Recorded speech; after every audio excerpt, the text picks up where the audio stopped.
Welcome to another broadcast of the White Horse Inn.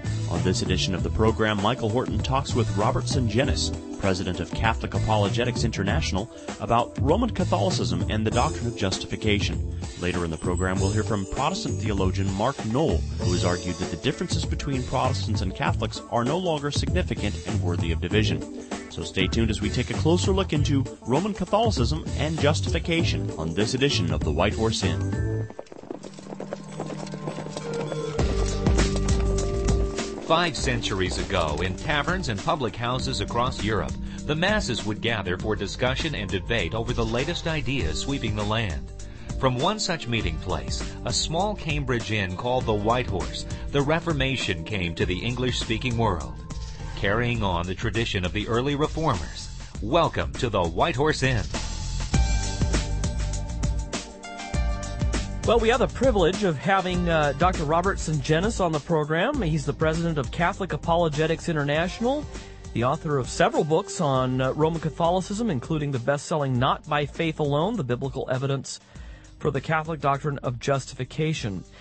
Robert and I go back about 14 years. It was 14 years ago, I think, that we had an opportunity to meet at a debate on justification. Robert, it's great to have you on our program today. Nice to be here, Michael. I think it was 1995 to be exact. Wow. Can you, before we get started here, maybe let our folks know, you weren't raised Roman Catholic. Can you give a little bit of background on how that happened? Yeah, well, I was born in 1955 and raised in a Roman Catholic church even before Vatican II, as a matter of fact. And at age 19, I decided to leave the Catholic Church because I thought that it was not teaching the Bible. It was steeped in ritual, the whole 9 yards that a lot of other people complain about that have left.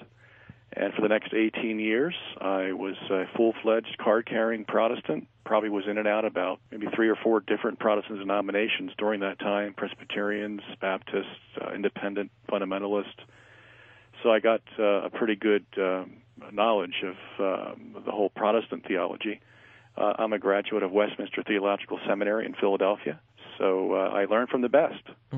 And that was for 18 years as a Protestant. And then when I was 37, back in 1993, I came back to the Catholic Church and have been back ever since.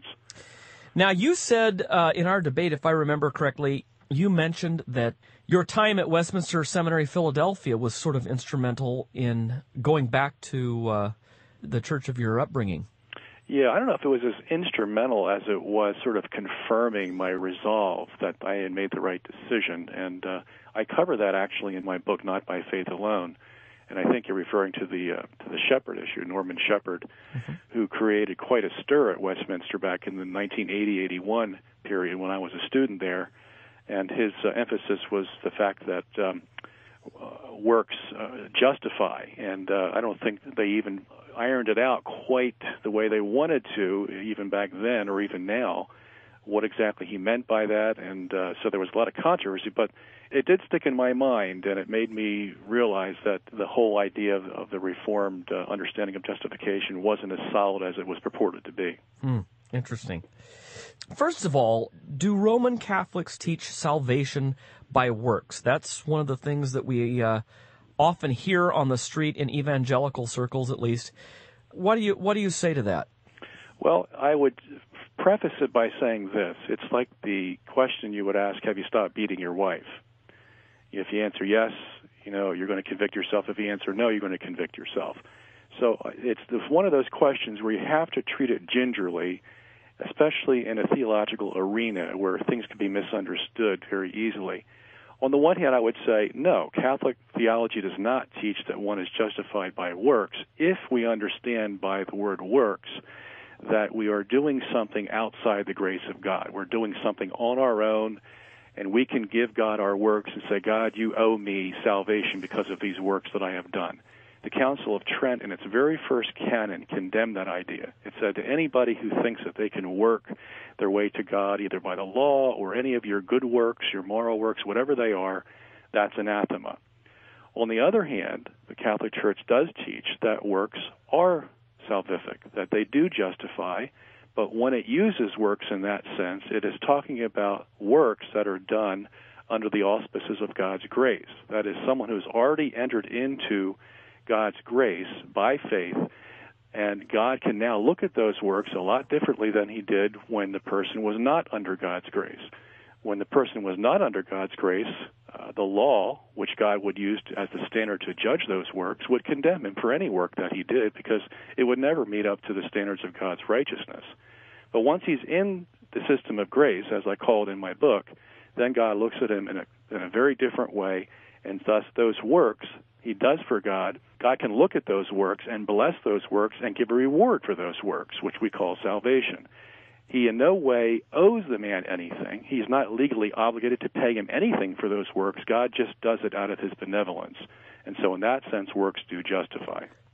What is the classic formulation of the doctrine of justification in post-Vatican II theology? There is no class. If you said classic, then that would be Vatican II. Yeah. Classic would be from the Tridentine doctrine. And that was the last dogmatic council we had on justification. Vatican II and its aftermath doesn't claim to have any dogmatic statement on justification. All it does is reiterate what the Council of Trent said, and you can tell that by the footnotes in the Catechism when you read it. So could you summarize that understanding of justification for us? Yeah. There's 32 canons of the Council of Trent. On the one hand, as I said, the first canon says that by no works of the law or any works done by man in his moral disposition can he attain justification. Justification is given by the grace of God. Faith is the beginning of the justification. That's in chapter 8 of Trent. That's the root of all justification. That's where it starts. In order to get into the grace of God, you have to have faith in God. Once you have the faith, and that's also, the Catholic Church also says that's a gift of the Holy Spirit as well. It's not something that you alone generate by yourself. It's you cooperating with God that allows you to have faith. When you have faith, you also work under the same grace that you have the faith. I mean, that is, you have faith and works that are under God's grace, and both of those are looked at by God as things that he requires you to do, and he blesses those, and as long as you remain in the faith and keep doing the works, then you remain in the justification. The Catholic Church also believes that if you do not do the works, that is, you sin, then you will lose your justification, and you can regain your justification if you repent of your sin and come back into the grace of God. So would that hold for individual sins? If I committed a sin at 1 o'clock, would I be unjustified until I had opportunity to confess it to a priest? Depends on the seriousness of the sin, and the example that I like to use is the one that Paul uses in Romans 4 when he talks about David. He says that David was a man who was justified by his faith without doing works. But if you look at the life of David, what we find is that David was a man of God long before he had committed the sin of adultery and murder. So if David is saying that he repented of his sin and thereby was justified at that point in time, that means he had been justified prior to that and lost his justification. And now because he's repented of those sins of murder and adultery, he has regained his justification. So in your example, the sin at 1 o'clock would be David's sin of adultery and murder, and then as he repents, he gets his justification restored to him.